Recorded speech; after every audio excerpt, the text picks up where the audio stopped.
all of you in the audience. There's a connection between the film we just saw and the film we're about to see. I guess maybe that's a good place to start. Sure, yeah, there's a weird behind-the-scenes connection in that when we made The House of the Devil, we lived in this hotel. We just stayed there because it was a cheap place to stay. And we would drive about 20 miles to set every day, which is out in the middle of nowhere, to make this satanic horror movie. But weirder stuff would be happening back at the hotel.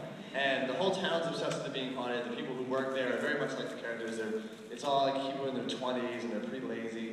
And they believe there's really a guy that has a ghost hunting website there. And everyone is just like, it's this landmark in a kind of dying town. But our cast and crew started to believe it was haunted. And I didn't think much of it because I was so stressed making The House of the Devil. I was like, I don't have time for this ghost shit.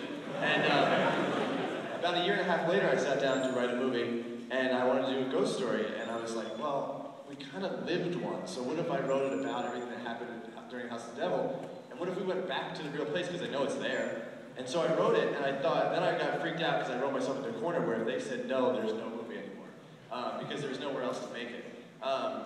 Thankfully they said yes. So then the whole crew, we all went back, which is a really surreal experience to go back to a place I don't know if you ever should have been there in the first place. So to do it twice, and then we lived there and made the movie there, so we kind of, like, you know, it'd be like, call time 6, I'll meet in the lobby, and we would just sort of go and start shooting. So it's a really unique experience that way. And a weird side note to that is next week, they're having a screening right across the street from it, and the turnout is like out of control. Like they've sold 1,200 tickets already, so we're gonna go back, and they're having a party at the hotel, so like you'll see the movie, and then you'll walk across the street like the first shot in the movie, and go into the hotel, which looks almost identical to the movie. It's gonna be it's like our own little Universal Studios ride. So it's gonna be an interesting experience.